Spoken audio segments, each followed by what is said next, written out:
Martin. T'es en tournage? Hop là, matez-moi ça, je vous ai fait une petite ambiance. Allez, la goutte de café. Ça va me donner de l'énergie pour être dynamique, parce que c'est pas toujours facile. Allez, on attaque. Wesh mes Quiquitos, aujourd'hui on se retrouve pour une nouvelle vidéo, et cette vidéo, je vais vous raconter une histoire sur un sujet Quora. Alors le sujet et la question qui a été posée par l'internaute, c'était: avez-vous déjà tué quelqu'un et comment vous avez géré la situation? Du coup, je vais vous raconter l'histoire de Bill. Cette histoire, elle est vraie.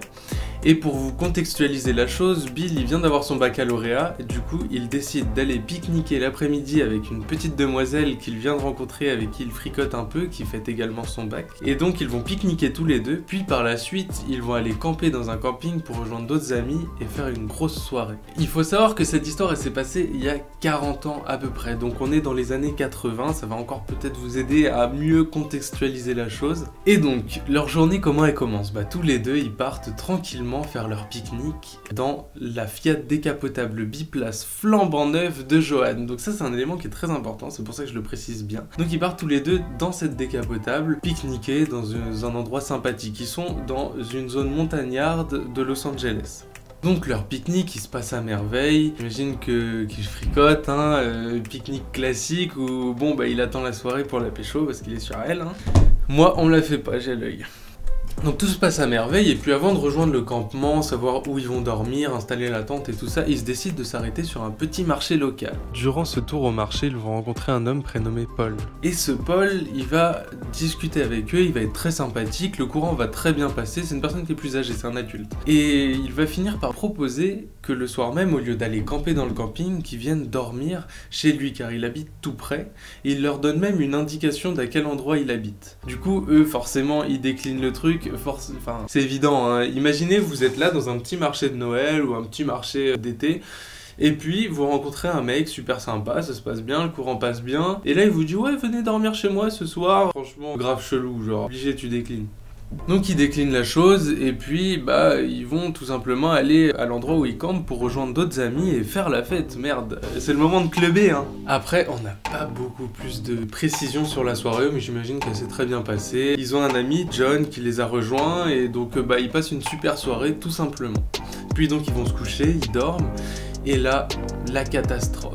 Il y a quelqu'un qui hurle, qui fait du bruit. En fait, il y a la mère de John qui est totalement bourrée et qui fait un vacarme pas possible et qui les empêche de dormir, et bah qui fout la honte à John. Du coup, John, il est super gêné et ils réfléchissent un peu, ils se disent: bourré, forcément, ça fait pas prendre les meilleures décisions. Ils se disent: non mais c'est pas possible, il faut qu'on parte, on peut pas rester là avec cette daronne gênante qui nous empêche de dormir. Et donc, bah ils se rappellent que Paul, il leur a proposé d'aller chez lui. Et vu qu'il leur a donné des indications d'à quel endroit il habitait, bah ils se disent: bon bah on va essayer de retrouver cette maison et aller chez Paul. Il était tout à fait sympathique, on n'a rien à craindre, hein. On n'a rien à craindre. Et donc, bah, ils prennent la route, et puis ils se fient aux indications de Paul, et ils arrivent sur place. Donc, miracle, tout est parfait dans le meilleur des mondes, ils arrivent sur place, Paul ne dort pas, Paul les accueille, et en fait, Paul, il est le gardien d'une sorte de réserve naturelle avec plein d'animaux. Donc, parmi ces animaux, on va avoir un éléphant qui est attaché à une souche d'arbre, et il y aura également un enclos avec des lions. Donc, Paul, il les amène voir les lions et tout, et ils sont juste émerveillés. En fait, Paul, il est super cool, il est vraiment pas chelou, il y a rien à craindre, et puis bah il voit des animaux magnifiques, et donc c'est un peu, vous voyez, genre ce genre de soirée inattendue où genre tu te dis: bon allez, je vais faire un petit camping, on va s'amuser. Au final t'es là à voir des animaux en pleine nuit, des animaux sauvages et tout. Enfin bon, c'est vraiment purement et simplement le kiff. Et là, ce qui se passe, c'est que Paul, il leur dit: bon bah moi je vais vous laisser, j'ai besoin d'aller faire pipi. Et franchement, je l'aurais pas fait, mais Bill, le personnage principal, il lui dit: bah écoutez, moi aussi j'ai envie d'aller faire pipi. Donc ils vont tous les deux faire pipi, et c'est là que tout va se chambouler, mais pas par rapport à Paul. Bien sûr, la petite précision que j'ai oubliée, c'est qu'il a précisé à Johan et à John: surtout ne touchez pas les lions, ça reste quand même des animaux sauvages, faites attention, gardez vos distances. Et donc au moment où ils font pipi, ils entendent un cri effroyable. Vraiment, c'est un cri qui lui restera toujours en tête. À Bill, c'était un cri terrible. Et donc ils vont directement courir rejoindre Johan et John. Et en fait, ils se rendent compte que Johan s'est fait mordre la main par le lion, et que du coup, bah, la main en lambeaux, c'est vraiment terrible ce qui lui est arrivé. Elle a la main qui est totalement déchiquetée. Et là, c'est le gros coup de flip à bord. Il faut prendre des décisions et vite. Là, ce qui se passe, ça va être très important. C'est que donc directement, il enlève sa chemise, il vient à la rescousse de Joanne, sa petite amoureuse, et il lui fait un garrot. Ensuite, il demande directement à Paul, où est l'hôpital le plus proche, il faut qu'on s'y rende au plus vite. Et donc, il leur donne une indication. Et là, sous la panique, il se précipite. Bill, il prend la voiture qu'il n'a jamais conduite pour amener Joanne à l'hôpital, et John, il veut pas les laisser tout seuls, ni rester tout seul avec Paul, et donc il décide de partir avec eux. Sauf que la voiture, je vous le rappelle, c'est une biplace. Donc ce qu'il fait, John, c'est qu'il s'assoit au niveau du coffre et il referme un peu le coffre par-dessus lui. Comme ça lui permet d'être dans la voiture tout simplement et de pouvoir les accompagner. Bill, il roule à fond, et comme je vous l'ai précisé tout à l'heure, c'est une route de montagne. Donc il roule à fond, il sait pas exactement où il va, ni rien, et puis bon, il a bu un petit peu, donc ça aide pas forcément à être lucide. Et arrive la catastrophe cette fois-ci, où il prend un virage trop rapidement, les pneus glissent sur du sable qui traînait sur la route, et la voiture elle heurte la barrière de sécurité. Et John, il se retrouve éjecté à travers la montagne et il disparaît dans le flanc de montagne. La décision de Bill, ça a été de descendre voir où était John. Il l'a retrouvé. Et ce qui s'est passé, c'est que des personnes qui étaient dans un campement pas loin de l'endroit où John est tombé ont vu la Fiat heurter la barrière, ont entendu ce bruit,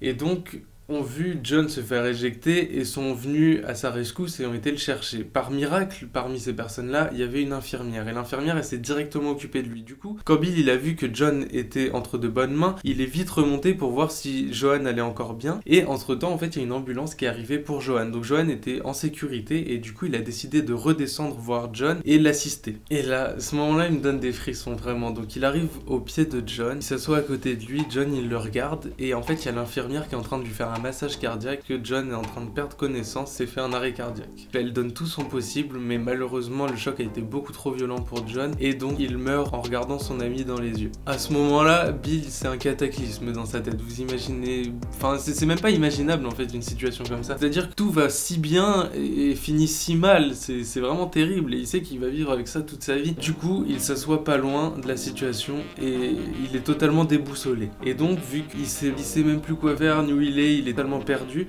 il y a un couple qui va venir le voir et qui lui dit c'est trop dur que tu restes ici, on va te ramener chez toi et tu vas pouvoir respirer. Et donc il accepte, tu sais pas vraiment quoi faire en fait, il accepte et il part avec eux.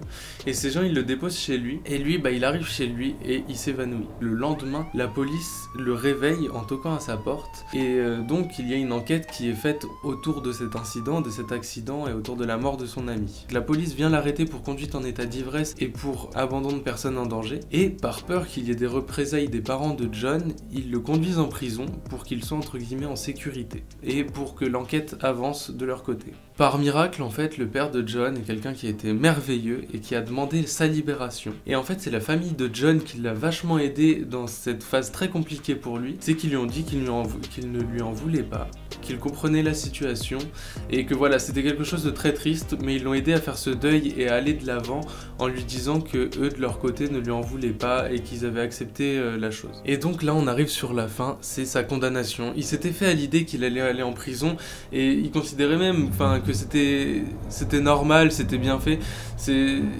En fait, ça l'aidait à faire ce deuil et à encaisser tout ce qui s'est passé. Le fait d'aller en prison, c'était la punition cohérente et il l'avait totalement accepté. Et donc, quelques mois plus tard, il se rend à son jugement.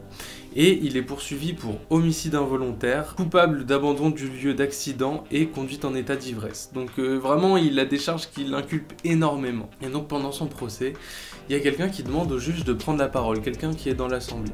Et cette personne, en fait, c'est une des deux personnes du couple qui l'ont ramené le soir de l'accident. Ils vont expliquer au juge que c'est eux qui lui ont proposé de le ramener, que c'est eux qui ont pris cette décision, que lui il était en état de choc et qu'il n'était pas capable vraiment de prendre des décisions. Et donc en fait cette prise de parole, de plaider pour qu'il soit non coupable, en insistant sur le fait également qu'il n'était pas ivre lorsqu'il a conduit la voiture, a fait que le juge ne l'a pas condamné et donc il a été acquitté et le procès s'en est arrêté là. Et maintenant en fait la finalité de la chose c'est que Bill ne sait toujours pas qui sont ces personnes qui l'ont aidé et qui sont venues à son jugement. Il ne sait pas comment ces personnes ont été au courant qu'il était jugé ce jour-là, ils ne le connaissent pas, ils ne se connaissent pas mutuellement, mais ces personnes ont été présentes pour lui et l'ont aidé au point qu'il n'a pas été en prison pour les accusations auxquelles il faisait face. Et aujourd'hui encore, il se pose la question de qui sont ces personnes mystérieuses qui l'ont tellement aidé et ont été vraiment ses anges gardiens durant toute cette période difficile par rapport à ce meurtre. Donc voilà, suite à cette histoire, il précise juste qu'il lâche encore un grand merci à ces personnes-là et que il aimerait bien connaître leur identité tout simplement, ça reste le mystère autour de cette histoire. Voilà, moi j'ai fini cette histoire, j'espère que ça va vous plaire. Moi j'étais super content de vous la raconter, c'est une histoire qui a été tellement marquante que je me sentais obligé de vous la raconter et je la trouvais trop cool. Si vous avez aimé ce nouveau format où je vous raconte des histoires Quora, j'en ai plein d'autres qui sont vachement cool, donc dites-moi en commentaire, bombardez les likes, que je vois un peu si j'ai des bons retours et que j'en refasse dans la foulée. Je peux vous en faire plusieurs, il n'y a pas de souci, ça me fait plaisir. Sinon, abonnez-vous à ma chaîne YouTube pour voir les prochaines vidéos que je vais sortir et éventuellement des sujets Quora. Je vous invite à me follow sur mon Instagram. Pour finir, je vous lâche un gros peace, à la prochaine et un grand merci à Max pour avoir emprunté sa petite pièce, son petit KGB. Allez, bye.